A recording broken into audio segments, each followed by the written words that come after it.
Today we're going to be taking a look at the best hitch options available for the 2010 Mazda 3 hatchback. Now both our hitches are going to be Class 1 offerings, which is about all the weight we're going to be able to carry with our Mazda 3 anyway. First we've got our Drawtite. This is part number 24843.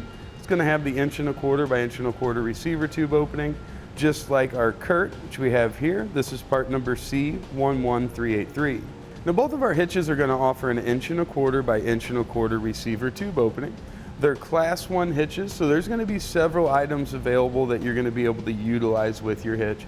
Of course, towing, light duty needs there are going to work out really well, but also your bike racks and your cargo carriers. As long as you stay with like a 2 bike rack or you stay with a smaller cargo carrier, you shouldn't exceed the weight capacities of our hitch. Aesthetically, the main difference in our hitches are going to be the way the end of the receiver tube looks. You'll see with the Drawtite, it's just pretty much flush cut off there at the end.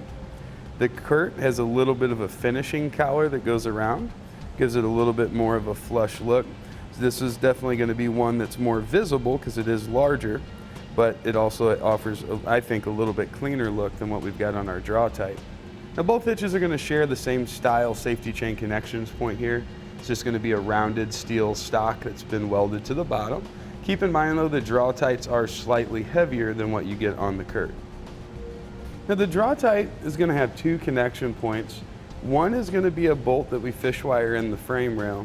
The other one's going to connect onto an existing hook that's already underneath the vehicle. That'll be the one on the side. Now when we get to the Curt, the installation process is going to be slightly more difficult.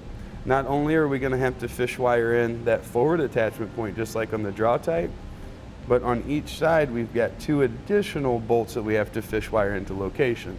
Now while it's not the biggest challenge in the world, it is going to take more time and be a slightly more drawn out installation.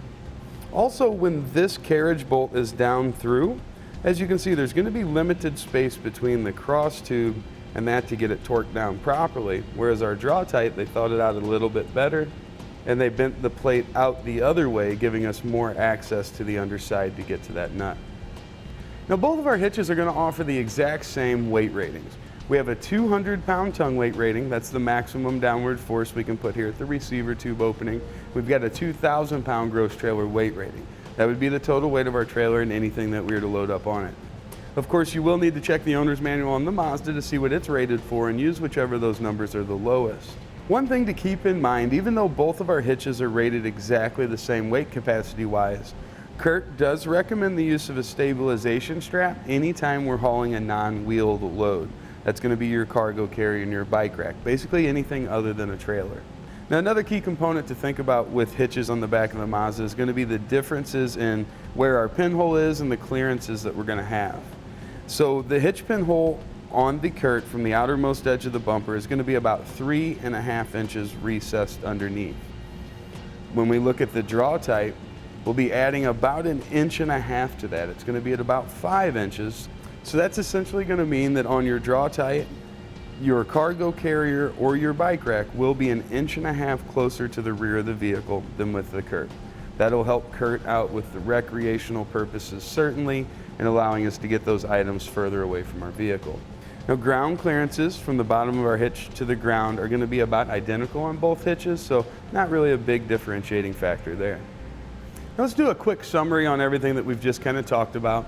Basically, when it comes to the appearance of the hitch on the rear of the vehicle, I like the Curt because it does have that more finished look with the collar around the end.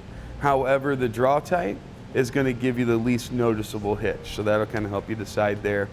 Now recreationally, with the Curt being 1½ inches closer to the rear of the vehicle, it's definitely going to help us gain more room between the rear of our car and our accessories. However, keep in mind the Curt does require the use of a stabilization strap, so if you don't want to deal with that, the Drawtite is still a very good option.